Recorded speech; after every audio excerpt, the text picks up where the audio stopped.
आज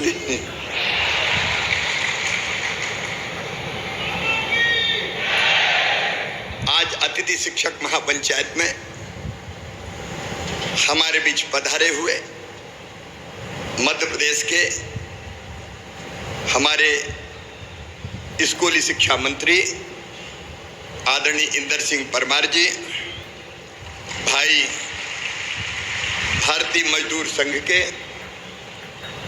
हमारे महामंत्री आदरणीय श्री मधुकर सांवले जी, आदरणीय शिव कुमार चौबे जी, मध्य प्रदेश सामान्य वर्ग आयोग के अध्यक्ष आदरणीय रमेश चंद्र शर्मा जी, मध्य प्रदेश राज्य कर्मचारी कल्याण के काम में लगे हुए हैं, आदरणीय वेद जी, योग आयोग के अध्यक्ष प्रहलाद भारती जी, उपाध्यक्ष पाठ्य पुस्तक निगम बहन रश्मि अरुण समी जी, संजीव जी, अनुभा जी, सत्येंद्र जी, हमारे सभी अतिथि शिक्षक संगठनों से भाई मनोज जी, भाई तूफान जी, भाई सुनील जी, संतोष जी, के बबार जी, ब्रजेश जी, अरुणगिरी जी और मेरे प्रिय अतिथि शिक्षक बहनों, भाइयों, बेटे बेटियों,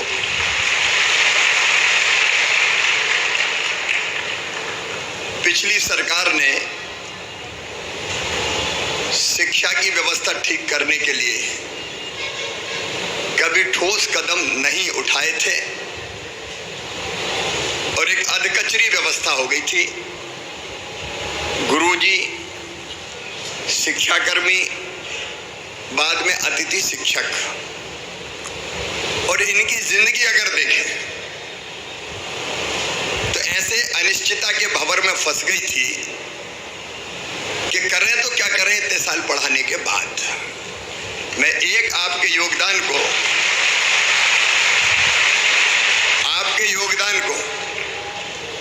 मैं कभी भुला नहीं सकता।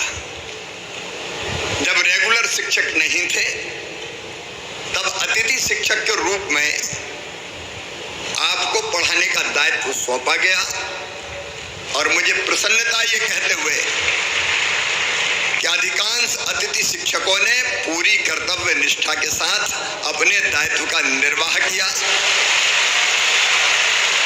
अपने दायित्व को निभाया। आप वो हैं जिन्होंने हमारी शिक्षा की गाड़ी को आगे बढ़ाया। बच्चों को आप लगातार गांव-गांव में पढ़ाते रहे। मैं आपको इसके लिए हृदय से धन्यवाद देता हूं।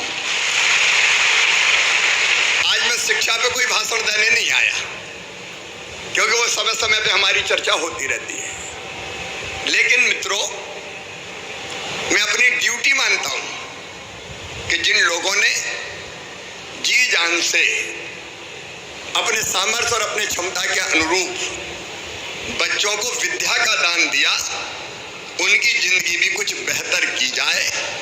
अनिश्चितता के भंवर में वो लगातार लटके ना रहें और इसलिए अभी अलग-अलग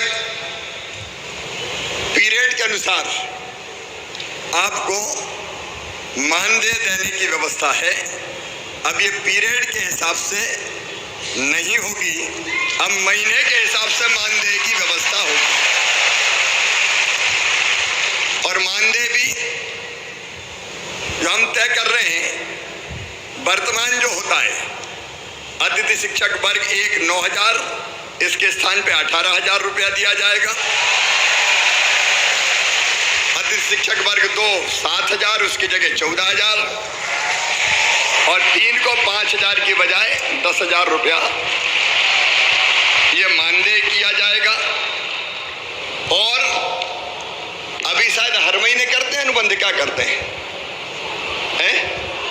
साल का, तो अब बीच में कोई भी गैप नहीं होगा। एक बार अनुबंध हो गया तो पूरे साल चलेगा, क्योंकि कुछ समय पढ़ाए वो उस समय करें क्या, आखिर उनकी भी तो जिंदगी का सवाल है।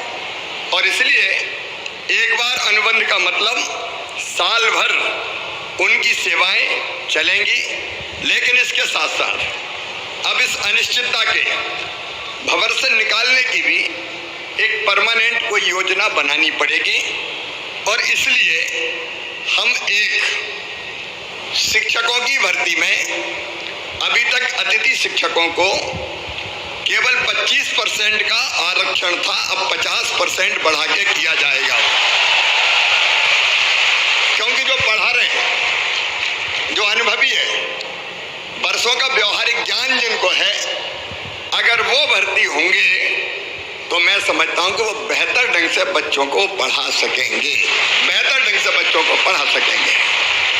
और ये व्यवस्था अगली भर्ती से ही जैसे होती है तत्काल हम लागू करने का काम करेंगे और अतिथि शिक्षकों को उच्च शिक्षा विभाग के अनुसार प्रतिवर्ष 4 और अधिकतम 20 अंक बोनस के रूप में ये प्रदान किए जाएंगे ताकि अधिकतम उनका चयन हो सके, उनका सिलेक्शन हो सके।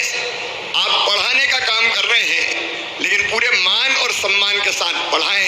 एक मैं ये भी तय कर दूंगा कि जैसे नियमित पढ़ाने वालों को वेतन मिलता है, अब चूंकि वेतन तय हो गया है, मानदेय तय हो गया है, इसलिए निश्चित महीने की 1 तारीख, 1 या 2, 3, 4 जो भी होती है, उसमें सबको मानदेय मिल जाए, भटकना ना पड़े, परेशान ना होना पड़े, ताकि इनके घर की गाड़ी भी चल सके, परिवार को भी ये ढंग से देखने का काम कर सके।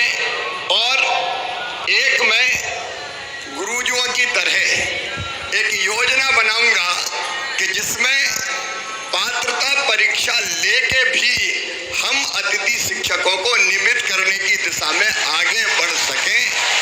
जब गुरुजी के लिए किया है तो उनके लिए भी हम सोच सकते हैं। केवल जो आरटीए के अंदर, आपको पता है शिक्षा का जो कानून है आरटीई, उसके अंतर्गत डीएड बीएड वाली जो बाध्यताएं हैं वो हम रिलैक्स नहीं कर सकते क्योंकि वो केंद्रीय कानून है। लेकिन उसको छोड़ के मेरी इच्छा है कि तुम सब नियमित हो जाओ, ढंग से पढ़ाओ, बच्चों को भी ठीक से पढ़ाओ और बच्चों के साथ साथ अपने परिवार का भी आप ध्यान रख पाए। आपने इतने दिन में जहां गया बहुत अनुशासित तरीके से अपनी बात रखने का काम किया। मैं जहाँ जाता था मेरे अतिथि शिक्षक मित्र मिलते थे और बड़े अनुशासित ढंग से अपनी बात करते थे। मेरी आपसे इतनी अपील है कि मैं आपकी चिंता करूंगा, भारतीय जनता पार्टी की सरकार आपकी पूरी चिंता करेगी। आपकी जिंदगी अनिश्चित हम नहीं रहने देंगे, निश्चितता लाकर ही रहेंगे। कई कदम मैंने आपको बता दिए, लेकिन आपसे भी मेरा आग्रह है कि शिक्षक का मतलब सामान्य सेवा नहीं है, ये है बच्चों का भविष्य बनाने का काम। आज जो बच्चे पढ़ेंगे वही मध्य प्रदेश बनाएंगे, वही अपने देश को बनाएंगे। तो मेरी अपील है कि बेहतर से बेहतर पढ़ाई, बेहतर से बेहतर शिक्षा, और उसके लिए अगर हम अपने आप हमको ट्रेनिंग प्राप्त करनी हो, हमको कई चीजें सीखनी हो, तो आप उसकी भी भरसक कोशिश करना कि आप अपने आप को कैसे और ज्यादा सक्षम बना सकते हैं। शिक्षकों का भाषण नहीं बोलता, शिक्षकों का आचरण बोलता है, प्रभावित वही करता है। और इसलिए आपका आचरण बोले, आपको देखे। देखो मैं आज जो कुछ हूं, मैंने अनेकों बार कहा है, मैं आज फिर कह रहा हूं कि मैं जो कुछ हूं आज, उसमें सबसे बड़ा योगदान है तो मेरे माता पिता के बाद मेरे गुरु, मेरे शिक्षक श्री रतन चंद जैन जी का है। मैं उनको बारंबार प्रणाम करता हूं। गुरु चाहे तो बच्चों की जिंदगी बदल दे, और इसलिए अपने यहाँ कहा है, गुरु गोविंद दो खड़े काके लागू पाए, बलिहारी गुरु आपकी गोविंदिया बताए, गोविंदियो बताए। शिक्षा वो है जो मनुष्य को मनुष्य बना सके, शिक्षा वो है जो मुक्ति दिला सके। साविद्याया विमुक्तये, शंकराचार्य जी महाराज ने कहा था। इस लोक में भी और परलोक में भी मेरे प्रिय भांजे और भांजी हो, मैं यही आग्रह आपसे। देखिए मैं सरकार नहीं चलाता, मैं परिवार चलाता हूँ, परिवार चलाता हूँ। शायद ये पहली बार है जब मैंने मध्य प्रदेश के जितने हमारे साथी हैं कर्मचारी, उनकी ऐसी पंचायत बनाई, कोई की हिम्मत है कि पंचायत बुला ले। ये मामई की हिम्मत है कि पंचायत बुलाता है और चर्चा करके समस्याओं का समाधान, क्योंकि आप भी हमारे हो, मेरे परिवार के अभिन्न अंग हो, तो आपका सुख और दुख भी तो मेरा है। आपका एक कमिटमेंट मुझे चाहिए कि पढ़ाने में हम कोई कसर नहीं छोड़ेंगे। बोलो सब तैयार हो? तो बोलो भारत माता की। एक कमिटमेंट आपका कि पढ़ाने में आप कोई कसर नहीं छोड़ेंगे, और दूसरा कमिटमेंट मेरा कि मैं आपकी जिंदगी में अनिश्चितता नहीं रहने दूंगा, निश्चितता लाकर ही चैन की सांस लूंगा। और उसकी कई चीजें मैंने आपके सामने रखी है, वो नीति बना के आपके भविष्य को भी सुरक्षित रखेंगे, क्योंकि आपके भी तो बच्चे हैं, आपके भी तो बेटा, कई की तो शादी हो गई और कई बरस पहले शादी हो गई, कितने सालों से पढ़ा रहे हैं। मैं समझता हूं कि 15-15, 20-20 साल से पढ़ाने वाले भी शिक्षक हैं कि नहीं, अतिथि शिक्षक वो भी हैं। तो ये कहां जाएंगे? इनको कहां रास्ते में छोड़ेंगे? क्या इनको जीने का हक नहीं है? क्या इनको मुस्कुराने का अधिकार नहीं है? और इसलिए आज मैं भरे भाव से कह रहा हूं कि आपकी चिंता मैं करूंगा, जिंदगी में निश्चितता लाएंगे। और ये जो कदम हमने उठाए कि गुरुजी की तरह हम पात्रता परीक्षा भी लेके आपको रेगुलर करने का काम करेंगे, 50% रिजर्वेशन भी हमने 50% शिक्षकों की भर्ती में कर दिया, ताकि आप जो न्यूनतम आवश्यकता है वो पूरी करते हुए बच्चों को ढंग से पढ़ाएं। बहुत लंबा चौड़ा भाषण देने की जरूरत नहीं है, मेरे साथ